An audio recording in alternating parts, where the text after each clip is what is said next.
Tere, mina olen Kristiina Šmigun-Vähi ja mul on praegu väga mõnus seista siin Eestimaa pinnal. Astusin just Reformierakonda ja kevadel kandideerin Riigikogu valimistel.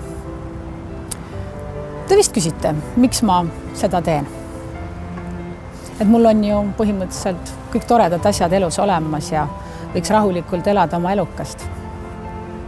Aga teate, süda valutab nii mõnegi asja pärast. Olles ise siin Eestimaal ringi kõndides, mul on kodus kooliealised lapsed, puutun kokku väga palju niisuguste probleemidega, nagu on, et lapsed liiguvad vähe ja see nutiseadmed on pidevalt nende käte vahel. Ja siis ma olen mõelnud, et tulen koju ja ka kritiseerin asju ja räägin, et kuidas nad võiksid teistmoodi olla. Ja tuligi selline tunne peale, et ma olen valmis, mul on energiat ja ma tahan midagi Eestimaa noorte heaks ära teha. Sest ju Eesti noored on meie tulevik, et meil pensionieas oleks tore ja mõnus elada.